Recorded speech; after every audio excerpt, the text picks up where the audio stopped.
کا یہ سفر ہے کہ رسول اللہ جہاں تک میں کل پہنچا، رسول کا دو مجھے کاغذ قلم، میں تمہیں کچھ لکھ دوں، انکار کر دیا گیا، رسول کو وہ کاغذ قلم نہ دیا گیا۔ اب یہاں پر اہل سنت کتابوں میں ابن ابی الحدید نے بھی اپنی شرح میں لکھا کہ رسول نے بستر سے سر اٹھایا اور اٹھا کے رسول نے فرمایا میرے حبیب کو بلاؤ، اور نبی کی ایک زوجہ جلدی سے اٹھی اور انہوں نے اپنے باپ کو بلایا۔ جو ہی صاحب شرح نہج البلاغہ ابن ابی الحدید کہتا ہے کہ جو ہی وہ شخص جسے نبی کی ایک زوجہ نے، جب نبی نے کہا میرے حبیب کو بلاؤ، اس نے اپنے باپ کو بلایا، نبی نے چہرہ پھیر کے کہا میرے حبیب کو بلاؤ۔ میں شرح نہج البلاغہ سے پڑھ رہا ہوں، ابن ابی الحدید معتزلی سے پڑھ رہا ہوں۔ یا بائیں جانب سے دوسری پیغمبر کی زوجہ اٹھی، انہوں نے اپنے باپ کو بلایا، نبی نے سارا آسمان کی طرف کر کے کہا کوئی میرے حبیب کو بلایا۔ جب دونوں بزرگ شرمندگی سے حجرے سے نکل رہے تھے، زہرا نے دروازے پہ کہا یا علی بابا بلا رہے ہیں، یا علی آپ کو بابا بلا رہے ہیں، حق وہ ہے جو غیر کی زبان سے نکلے، آپ کو بابا بلا رہے ہیں۔ رسول اللہ نے مولا علی کو بلایا اور رسول اللہ نے اپنے دونوں ہاتھ بستر پہ بیماری کی وجہ سے لیٹے ہوئے تھے، رسول اللہ نے شدت مرض کو چھوڑا اور اپنے دونوں ہاتھ مولا علی کے بلا تشبیہ کاندھوں پر رکھے، کاندھوں پر رکھنے کے بعد اپنی چادر کو اپنے اور علی کے سر کے اوپر دیا، اور جو انہوں نے نہیں لکھا تھا وہ علی کو سنایا، جو لکھا نہیں گیا تھا وہ علی تک پہنچایا۔ کافی دیر نبوت اور امامت ایک دوسرے کے ساتھ یوں ہی بغل گیر رہی، آخر مولا امیر المومنین نے رسول کو سہارا دے کے رسول کا سر مبارک تکیے پر رکھا۔ یہاں پر ایک مجھے روایت کا اور پوسٹ مارٹم کرنا ہے۔ کہا جاتا ہے کہ نبی نے آخری وقت میں ایک صحابی جس کا نام ابو بکر ابن قحافہ تھا، اس سے اپنی جگہ پہ مصلی عبادت پہ نماز جماعت کی امامت کے لیے کھڑا کیا تھا۔ بڑی خندہ پیشانی سے جملے سنیے گا، بڑے یقین سے سنیے گا، بڑے اعتماد سے سنیے گا۔ آپ کا نوکر، میں نے اسپیشلائزیشن ہی اسی کام کے لیے کی ہے۔ انہی چیزوں کو ہم بڑے آرام سے ایسی میٹھی دوائی دیں گے جی، انہیں کھڑا، غصہ ہم نے نہیں کرنا، ناراض ہم نے نہیں ہونا۔ کیوں؟ اچھا رسول اللہ نے انہیں کیا دیا جی؟ رسول اللہ نے انہیں اپنی زندگی میں اپنے مصلی پہ کھڑا کر دیا۔ واحد ایک نص ہے خلافت کو بچانے کے لیے، جب بھی کسی سے پوچھا جائے کہ ان کی خلافت کی دلیل، ایک واحد یہ نص ہے جو لے کے آتے ہیں کہ ان کی خلافت کی نص یہ ہے کہ رسول اللہ نے انہیں اپنی زندگی میں اپنے مصلی پہ کھڑا کیا تھا۔ ٹھیک ہے، ہم آپ کی اس نص کو تسلیم کرتے ہیں۔ آپ یہ بتائیں کہ کیا آپ کے پاس وہی دین ہے جو نبی نے دیا تھا؟ سنو جی ہمارے پاس وہی دین ہے۔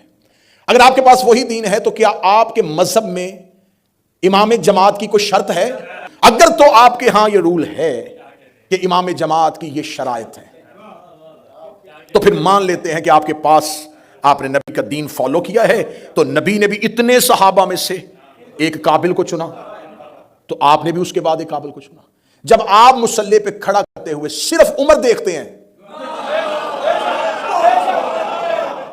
کوئی قابلیت نہیں دیکھی جاتی، صرف ہمارے ہم مذہب جعفریہ میں پیش نماز کی شرطیں ہیں، ہم شرائط پوری ہوں تو مصلی پہ کھڑا کرتے ہیں، جہاں بغیر شرطوں کے 2 رکعت کا پیش نماز نہیں رکھتے، امام کیسے بنا سکتے تھے؟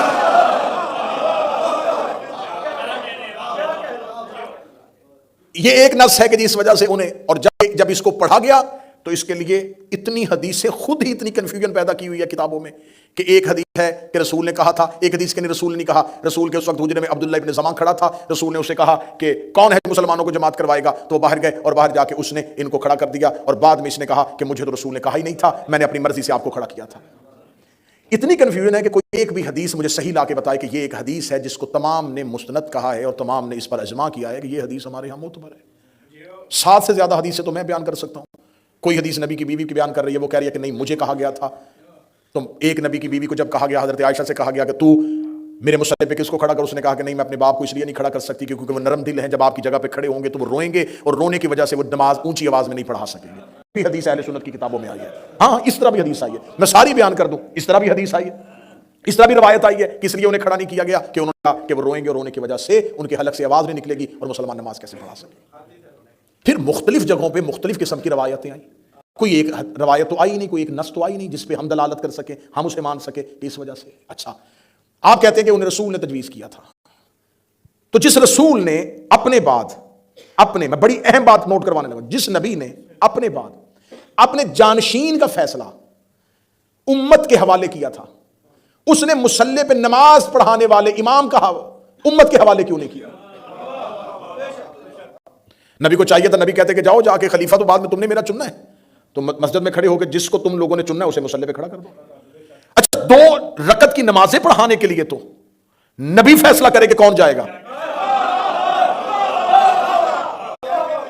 اب دونوں صورتوں میں سے ایک صورت ہے کہ اگر نبی نے انہیں چنا تھا تو پھر ماننا پڑے گا کہ نبی اگر اپنی ایک نماز پڑھانے کے لیے اپنے مصلی پہ خود فیصلہ کرتے ہیں کہ کون پڑھائے گا, تو پھر اپنے بعد اپنے جانشین کا فیصلہ بھی انہوں نے کرنا تھا کہ کون جائے گا. اور اگر نبی نے جانشین کا فیصلہ نہیں کیا تو پھر امامت بھی غلط ہے. پھر دوسری بات ہے, تھوڑی دیر پہلے نبی کہہ رہے کاغذ قلم دو, اور انہی میں سے ایک شخص کہہ رہا ہے کہ انہیں ہذیان ہو گیا ہے, اور جب انہوں نے کہا اسے کھڑا کر دو, انہوں نے کہا آپ ٹھیک ہو گئے ہیں.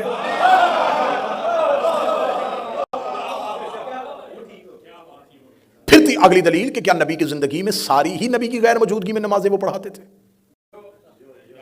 جب رسول سفر پہ جاتے تھے تو ہر نماز تو نبی نے, جب رسول مدینہ سے چلے جاتے تھے کسی نہ کسی سفر میں جاتے تھے, اتنے غزوات کے اندر رسول گئے تو اپنے بعد رسول کسی نہ کسی کو تو کھڑا کر کے جاتے تھے کہ تم میرے بعد مدینہ کے لوگوں کو نماز پڑھانا. تو پھر چاہیے تھا وہ سارے ہی آتے. بھئی اگر خلیفہ بننے کی شرط یہی ہے کہ جسے نبی نے اپنی زندگی میں مصلی دیا ہو تو سب سے پہلے ابن مکتوم کو آ جانا چاہیے تھا کہ مجھے نبی کہہ کے گئے تھے کہ تو بھی نماز پڑھا. سارے وہ صحابی آ جاتے جنہیں نبی نے اپنی زندگی میں کہا تھا کہ تم نماز پڑھا دو. تو پھر یہ فیصلہ آخری والے پہ کیوں ہوا؟ اچھا, نماز پڑھانے کے لیے ٹائم زیادہ لگتا ہے یا بستر پہ رات سونے کا ٹائم زیادہ ہوتا ہے؟ جو 10 منٹ کے لیے نماز کے لیے مصلی پہ آئے اس کے لیے شرط ہو گئی کہ یہ نص ہے خلافت کی, تو جسے اپنے بستر پہ لٹایا تھا. اچھا, مسلمانوں کے آگے نماز پڑھانا یہ زیادہ آسان کام ہے, مشکل کام ہے, یا سورہ توبہ لے جا کے مشرکوں کو سنانا یہ مشکل کام ہے؟ تو یہی صحابی لے کے گئے تھے, آدھے رستے میں علی نے پکڑی ہے. ہاں, ابن عزی نے لکھا ہے, اسحاق نے لکھا ہے, تمام اور رخی نے لکھا, آدھے رستے میں گئے تھے یا پیچھے سے علی گئے. فرمایا رسول نے حکم دیا یہ مجھے دے. کیوں؟ رسول نے تو مجھے بھیجا ہے. فرمایا رسول نے کہا تو اس کی تبلیغ نہیں کر سکتا کیونکہ یہاں پر اللہ نے مشرکین کی مذمت کی ہے. مشرکین کی مذمت کرنی ہے, ان کے سامنے جا کے کھڑے ہو کے کہنا دیکھو ہمارے اللہ نے تمہارے پر یہ لعنت بھیجی ہے, اللہ نے تمہیں اس لہجے سے پکارا ہے. ایسا نہ ہو کہ تم کہیں جا کے وہاں قرآن کی آیت پڑھنی شروع کرے اور آگے سے کوئی مشرکی کھڑا ہو کے کہہ دے آج مذمت کر رہا ہے, کل ہمارے ساتھ بتوں پوچھا. مذمت وہ کرے گا جس نے زندگی میں کبھی سے. تو اب یہ کوئی دلیل نہیں ہے. اس کے اوپر اتنی دلائل ہیں کہ اگر میں موضوع کو اس طرف لے کے جاؤں گا تو صرف اسی ایک نص کو ختم کرنے کے لیے دلائل کا انبار ہے کہ ان کا مصلی کھڑا ہونا خلافت کی دلیل نہیں ہے. ہاں, خلافت کی دلیل کس طریقے سے یہ فیصلہ ہو سکتا ہے کہ کوئی ایک انسان جو مصلی پہ نماز پڑھائے اور پھر وہی بعد میں رسول کا جانشین بھی بن جائے اور وہی بعد میں رسول کا خلیفہ بن جائے.